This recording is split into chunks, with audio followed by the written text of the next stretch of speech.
Jadi untuk hari ini kita mau ada inisiasi mengenai sektor telco secara keseluruhan. Next slide. Jadi kalau ini adalah merupakan suatu inisiasi, jadi mungkin bisa kita perkenalkan dulu atau definisikan sedikit mengenai apa itu sektor telekomunikasi. Jadi telco sektor itu adalah para penyedia jasa telekomunikasi yang mendapatkan atau pendapatan utamanya itu utamanya dari penjualan paket seluler yang berisi pulsa dan juga data langsung kepada para pengguna atau pelanggannya. Nah, sama nih seperti televisi analog dan juga radio analog, sinyal daripada seluler ini ditransmisikan melalui yang namanya frekuensi, di mana penggunaan spektrum daripada frekuensi itu diatur oleh pemerintah melalui Kementerian Kominfo, Komunikasi dan Informatika. Dan semakin besar sebuah perusahaan telco itu memiliki hak penggunaan spektrum frekuensi, maka bandwidth-nya juga semakin besar, sehingga eh, service quality yang dimiliki juga kemungkinan juga akan lebih baik. Berdasarkan jumlah pengguna, Telkomsel yang merupakan anak usaha dari Telkom ini merupakan operator telco terbesar di Indonesia sekarang ini dengan lebih dari 156 juta pelanggan. Diikuti oleh Indosat lebih dari 102 juta pelanggan, Excel dan Friend masing-masing lebih dari 57 juta dan 35 juta pelanggan. Beberapa tahun terakhir juga kita sudah melihat adanya beberapa konsolidasi di dalam industri, di mana ada yang paling baru itu di bulan Januari 2022, Indosat menyelesaikan mergernya dengan Hutchison Tree Indonesia sehingga punya dua produk yang namanya AM3 dan Tri. Kemudian di sebelumnya bulan April 2014 itu Excel merger dengan Axis Telekom Indonesia menjadi Excel Axiata. Punya dua produk juga namanya Excel dan Axis. Next slide. Jadi Indonesia ini secara keseluruhan punya 127, lebih dari 127 pengguna layanan seluler per 100 orang populasi. Jadi ini bisa diartikan bahwa satu orang kemungkinan bisa punya dua SIM card ataupun dua smartphone sekaligus gitu ya.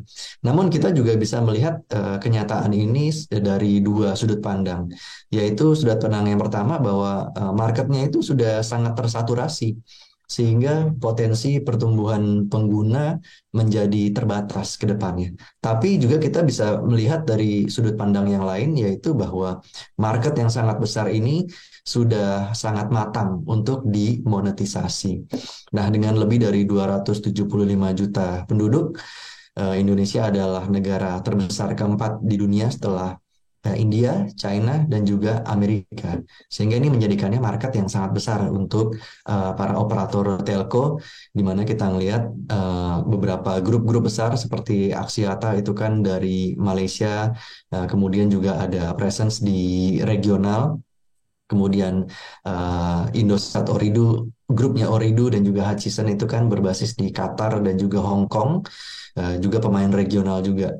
Sementara Telkomsel kita tahu sebagian dari sahamnya dimiliki oleh Singtel. Jadi ini yang membuat sektor telekomunikasi Indonesia karena jumlah penduduknya yang besar dan market yang sangat besar menarik bagi para investor di kategori regional maupun global untuk masuk juga ikut serta di sini. Nah, selain untuk kemungkinan adanya peningkatan dari paket data, harga jual paket data, dalam rangka memonetisasi pasar yang sangat besar ini, beberapa pemain besar juga sudah memulai yang namanya strategi konvergensi di antara layanan fixed broadband dan juga mobile selulernya.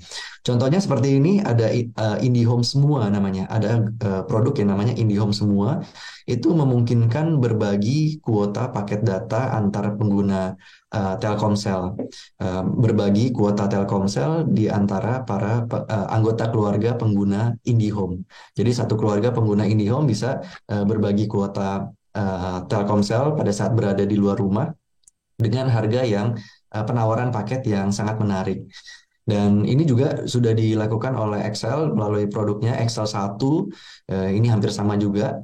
Di antara para pengguna Excel Home itu bisa berbagi kuota paket data Excel Mobile pada saat berada di luar rumah dengan harga yang penawaran yang sangat menarik juga. Nah, ini yang disebut dengan strategi konvergensi di mana ada cross pollinasi antara pengguna layanan fixed broadband dengan juga mobile seluler. Kalau Indosat HiFi ini merupakan layanan fixed broadband baru yang baru diluncurkan oleh Indosat sehingga kontribusinya masih cukup kecil. Next slide. Jadi secara konsolidasi kita udah lihat tadi antar perusahaan dan juga ini juga ada beberapa konsolidasi di antara anak usaha yang bergerak di bidang fixed broadband dan mobile. Sebagai contoh, IndiHome ini sedang berencana untuk merger dengan Telkomsel. Tadi Indosat HiFi juga sudah baru saja didirikan. Kemudian Excel cukup agresif bersama dengan grupnya setelah mengakuisisi Linknet itu juga sedang berusaha untuk meningkatkan customer customer base dari produk Excel Home-nya juga. Jadi mengingat bahwa ARPU ataupun harga paket fixed broadband itu kan lebih besar ya, lebih mahal gitu daripada paket internet mobile. Maka kalau misalnya ada churn, positif churn di antara para pengguna layanan tersebut, maka diperkirakan bisa meningkatkan ARPU secara konsolidasi lebih lanjut. Nah, di kedepannya pun diharapkan pengguna layanan mobile dan fixed broadband ini bisa mengkonsumsi dari satu provider yang sama, baik untuk di dalam maupun di luar rumah, seperti itu. Dengan penawaran-penawaran yang menarik juga. Next slide.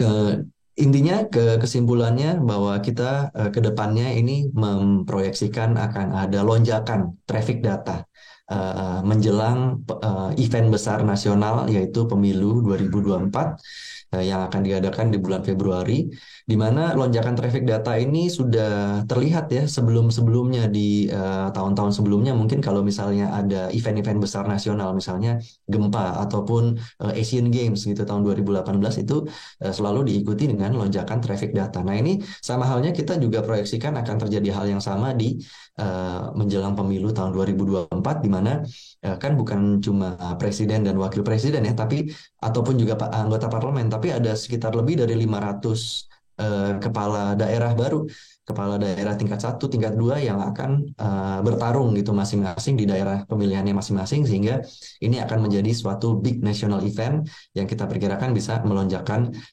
traffic data.